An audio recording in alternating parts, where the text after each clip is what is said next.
Agora para esse processo de precificação, né, e passando um pouco mais de detalhe, como é que funciona o relacionamento nosso com o cliente. Então, o cliente bate na porta, né, fala que tem um produto que ele gostaria que a gente produzisse e passa especificações desse produto para a gente. É importante dizer que a Aeris não desenvolve produto. O que a gente faz é desenvolver processo e fabricar com excelência. Então, a gente recebe todos os inputs dos clientes, o projeto todo da PA, a lista de materiais, fornecedores homologados, muitas vezes até o preço da matéria-prima já é fornecido pelo cliente em contratos globais que ele tem com os fornecedores. A gente captura todos esses requisitos, projeta a execução desse contrato, né, calcula toda a evolução das demonstrações financeiras ao longo da vida do contrato e devolve para o cliente dois preços. Um preço associado aos materiais diretos, né, que é basicamente moeda estrangeira, e um outro preço associado à agregação de valor. E essa agregação de valor, ela pode mudar, tanto para o mercado interno quanto para o mercado externo, tem preços diferentes, porque a gente acaba rodando com um regime tributário diferente quando as PAs ficam no Brasil ou quando a gente exporta, e também com a taxa de ocupação. Se o cliente não ocupa 100% da capacidade dedicada a ele, ele começa a pagar mais caro pela PA.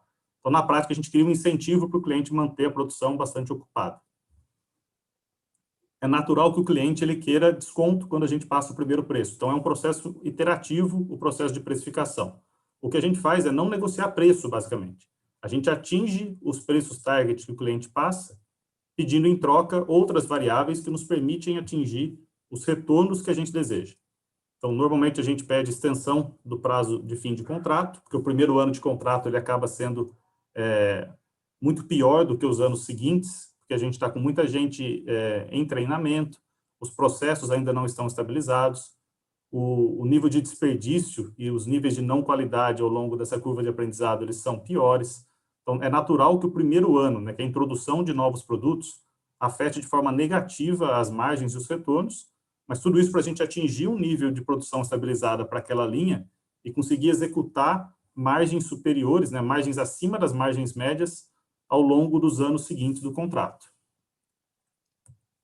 Aqui eu vou passar de forma mais numérica, né, e conceitual como é que funciona, então, esse relacionamento. Então, num contrato típico de 4 anos de execução, eu incluí aqui também o ano zero. O que significa esse ano zero? Porque é natural que a gente, uma vez assinado o contrato, precise fazer prédio novo. É o que está acontecendo agora, certo? Então, a gente precisa começar a colocar investimento em CAPEX, né, em ativos imobilizados, para atender essa linha, e a gente não faz isso do dia para a noite. Então, leva alguns meses, alguns trimestres, para a gente iniciar a produção a partir do momento que a gente assina o contrato. Iniciando a produção, a gente começa a alocar capital de giro. O que é isso? São os estoques, são os recebíveis, tudo isso descontado do que a gente tem de contas a pagar com fornecedores. Então, basicamente, o que a gente modela é uma curva de evolução de capital investido ao longo do contrato. O final do contrato, mesma coisa. Eu não posso assumir premissa de que eu vou encerrar um contrato e já vou emendar com outro. Então, a gente provisiona aqui um período de ociosidade dessa linha de produção, e isso tudo compõe o nosso modelo de precificação.